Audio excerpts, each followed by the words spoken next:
আল্লাহ তাআলা বলেন যালিকাল কিতাব, এটা এমন একটা গ্রন্থ লা রাইবা ফি, যার মধ্যে কোনো সন্দেহ নেই, সন্দেহের অবকাশ নেই। 2025 কেন 2030, 35, 40, 45, 50, এমনকি কিয়ামতের আগ অবধি এই কোরআনের মধ্যে সংযোজন করার প্রয়োজন, সংশোধন করার প্রয়োজন নেই। যা প্রয়োজন সব আল্লাহ তাআলা আজ থেকে 1500 বছর, 1450 বছর পূর্বে এই কোরআনকে আল্লাহ তাআলা সলিড বানিয়ে পাঠিয়ে দিয়েছে। আল্লাহর কাছে প্রশ্ন হতে পারে, আল্লাহ এই সূরা বাকারার প্রথমে আপনি কি বললেন আমরা তো জানি না, দ্বিতীয় নম্বরে আপনি বললেন এটা এমন একটা কিতাব যার মধ্যে কোনো সন্দেহ নাই, সন্দেহের অবকাশ নাই। ও আল্লাহ, আপনার কাছে প্রশ্ন, এই কিতাবটা কেন আপনি নাজিল করেছেন? আল্লাহ বলে, বান্দারে এমন প্রশ্ন তোর মনের মধ্যে আসবে আমি আল্লাহ জানি। জানেন নাকি জানেন না? আল্লাহ বলে, বান্দারে এই প্রশ্ন করার সুযোগ তোকে আমি দেব না। হুদাল্লিল মুত্তাকিন, এই কোরআনকে আমি মুত্তাকিদের হেদায়েতের জন্য পাঠিয়েছি। আল্লাহ তাআলা এই কোরআন কিসের জন্য পাঠিয়েছে? মুত্তাকিদের হেদায়েতের জন্য। আচ্ছা, কোরআন কি শুধু মুত্তাকিদের হেদায়েত দেয়? কথা বলেন, শুধু কি মুত্তাকিদের হেদায়েত দেয়? আল্লাহ তাআলা কোরআনের অন্য জায়গায় বলতেছেন হুদাল লিন্নাস। আল্লাহ বলে কোরআন বিশ্ব মানবতার হেদায়েতের গ্রন্থ, বলেন সুবহানাল্লাহ। আল্লাহ তাআলা অন্য জায়গায় বলেন হুদাল লিল আলামিন। এই কোরআন গোটা আলামিনদের, গোটা মাখলুকের জন্য হেদায়াত। এই কোরআন আল্লাহ তাআলা এখানে বলতেছেন হুদাল্লিল মুত্তাকিন, সূরা বাকারায় বলছেন হুদাল্লিল মুত্তাকিন, মুত্তাকিদের জন্য হেদায়েত। কিন্তু আল্লাহ তাআলা কোরআনের অন্য জায়গায় বলতেছেন হুদাল্লিন নাস, গোটা পৃথিবীর মানুষের জন্য কোরআন হেদায়েত। আল্লাহ তাআলা বলতেন হুদাল্লিল আলামিন, গোটা পৃথিবীর মধ্যে যত আলম আছে, যত মাখলুকাত আছে, সমস্ত মাখলুকাতের জন্য এই কোরআন হেদায়েত। তাহলে এখন আসুন, কোরআন যে আলামিনের জন্য হেদায়েত, মাখলুকাতের জন্য হেদায়েত, নাসের জন্য হেদায়েত, কিভাবে হেদায়েত আমরা একটু জানি। ডাক্তার মরিস বুকাইলি কোন ধর্মের ছিলেন? তিনি কি মুসলমান ছিলেন? তাহলে কোরআন যদি শুধু মুত্তাকিদের হেদায়েতের গ্রন্থ হতো, মরিস বুকাইলি হেদায়েত পেত? আল্লাহ পাক রব্বুল আলামিনের হাবিব যখন মানুষের মধ্যে দ্বীনের দাওয়াত দেওয়া শুরু করে দিলেন, মক্কার কাফেরেরা বলে, ও মুহাম্মদ সাল্লাল্লাহু, তুমি জমিনের মধ্যে মানুষকে দ্বীনের দাওয়াত প্রদান করা ছেড়ে দাও। যদি তুমি দাওয়াত দেওয়া ছেড়ে দাও, তোমাকে 2-3টা পুরস্কার দেওয়া হবে। একটা পুরস্কার, তুমি যদি চুপ থাকো তোমাকে ধন সম্পদ দেওয়া হবে। দ্বিতীয় পুরস্কার, মক্কার রমণীদের সঙ্গে বিয়ে দেওয়া হবে। তৃতীয় পুরস্কার, তুমি যা বলবা সেই অনুযায়ী সবাই চলবে, কিন্তু তোমরা তাওহীদের দাওয়াত তুমি দেওয়া ছেড়ে দাও। নবী দাওয়াত ছেড়ে দিলে রসুলকে যত নিষেধ করে তত বেশি দাওয়াত দেয়। রাগ হয় নাকি হয় না? এবার দারুন নাদুয়া, তাদের পরামর্শ স্থল। প্রত্যেকটা দেশের যেমন পার্লামেন্ট থাকে, সংসদ ভবন থাকে, থাকে কিনা? তো ওই যে ইহুদিদের ওই জামানায় তাদের যেই পরামর্শ কক্ষ ছিল, পরামর্শ স্থল ছিল, ওটার নাম দারুন নাদুয়া। দারুন, এটার মধ্যে তারা পরামর্শ শুরু করলো। মুহাম্মদকে কোনোভাবেই থামানো যাচ্ছে না, কি করা যায়? একে থামানোর একমাত্র কৌশল, একে হত্যা করতে হবে। নাউজুবিল্লাহ বলবেন না? কেউ এই দুঃসাহস করতে পারল না। হযরত ওমর ফারুক রাদিয়াল্লাহু তাআলা আনহু, তখন তিনি ছিলেন উমর ইবনুল খাত্তাব, খাত্তাবের বেটা উমর। তিনি প্রথম থেকে ইসলামের কট্টর বিরোধী ছিলেন। তিনি ইসলামের পক্ষে ছিলেন না, ইসলামের বিরুদ্ধে তার অবস্থান ছিল। এবার বলতেছে, কে আছো নবী মুহাম্মদকে মারবে? কেউ সাড়া দিলেন না। এবার বলা হলো যে 100 লাল উট পুরস্কার দেওয়া হবে। যেমন বর্তমান পৃথিবীতে মার্সিডিজ গাড়ি সব থেকে দামি, ওই জামানায় গাড়ি ঘোড়া ছিল না, লাল উট সব থেকে দামি ছিল। বাহনের মধ্যে লাল উট দামি ছিল। তো বলল যে 100 লাল উট দেওয়া হবে, কে আছো? নবী মুহাম্মাদের গর্দানটা, মাথাটা আমাদের কদমে এনে দিতে পারবে? নাউজুবিল্লাহ বলবেন। কেউ দুঃসাহস করতে পারল না। খাত্তাবের বেটা উমর তার খাপ থেকে তরবারিটা টান দিয়ে দাঁড়িয়ে গেলেন, বলেন লাব্বাইক, আমি উপস্থিত, নবী মুহাম্মাদের মাথা আনার জন্য কাউকে প্রয়োজন নাই, আমি নবী মুহাম্মাদের মাথা এনে তোমাদের পায়ে জমা দিব। নাউজুবিল্লাহ। 26 সালে বলেন না নাউজুবিল্লাহ। খাত্তাবের বেটা ওমর আমাদের নবীজিকে শেষ করার জন্য, ইসলামকে মিটিয়ে দেওয়ার জন্য তিনি রওনা করলেন। আল্লাহ তাআলা বলে ওয়া তুইজ্জু মান তাশা ওয়া তুযিল্লু মান তাশা। আল্লাহ তাআলা যাকে ইজ্জত দেয় তাকে বেইজ্জতি করার কেউ নাই। আল্লাহ তাআলা যাকে বেইজ্জতি করেন তাকে ইজ্জত দেওয়ার কেউ নাই। নবী মুহাম্মাদের দ্বীনের বাতি জ্বালিয়ে দিয়েছেন কে? আল্লাহ। যেই বাতি জ্বালিয়ে দিয়েছেন এই বাতিকে কেউ ফু দিয়ে নিভাতে পারবে?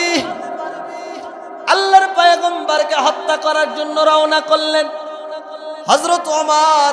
খাত্তাবের বেটা ওমর রাগের মধ্যে প্রচন্ড রাগ, চোখটা লাল হয়ে গেল।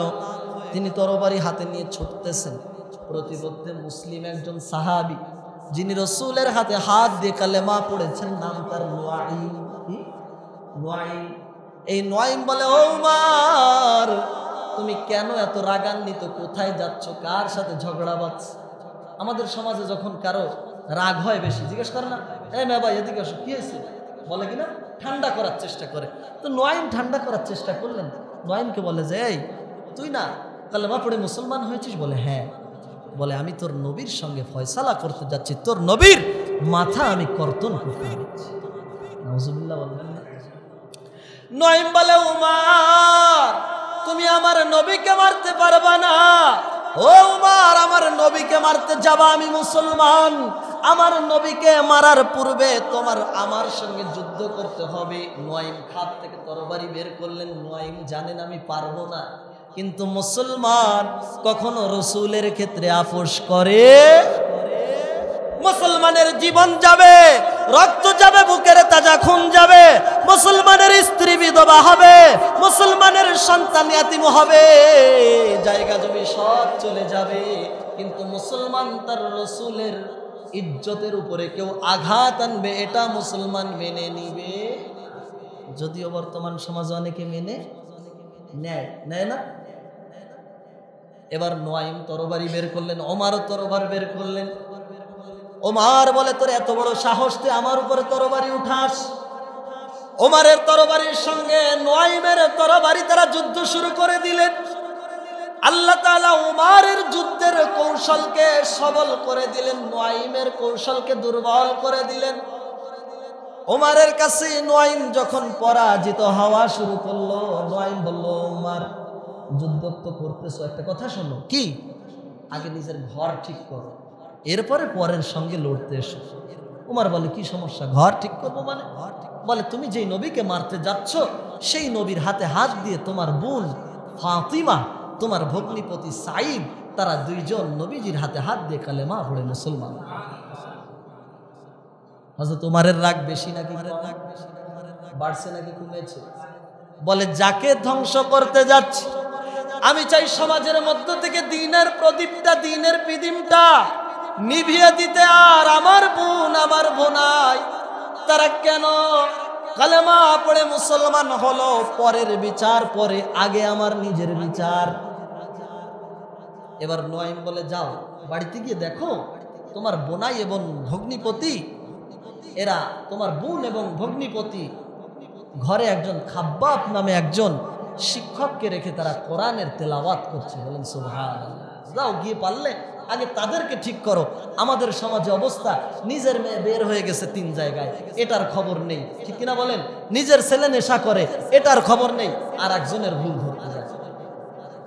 ঠিক বললাম না ভুল বললাম? নিজে শরীকের হক ফাঁকি দিয়ে বিল্ডিং করে সেখানে তিনি হুজরা খানা বানাইছে, নামাজের ঘর, তাতে অসুবিধা নেই। আর একজন তার ভাইয়ের সঙ্গে দ্বন্দ্ব হয়েছে, বলে তোর জমি গ্রাস করার জন্য তোর ভাই তোর সাথে ঝগড়া করে, আছে নাকি নাই? এবার ওমর ফারুক রাদিয়াল্লাহু তাআলা রাগ হয়ে চলে গেলেন। হযরত ওমর ফারুক তিনি বোনের দরজার কাছে গিয়ে শোনেন, আমার বোন ঘরের মধ্যে সূরাতুল কালিম তাহার তিলাওয়াত করছে, বলেন সুবহানাল্লাহ। তারা পড়ছেন তাহা মা আনজালনা আলাইকাল কুরআনা লিতাশকা। সুবহানাল্লাহ বলে।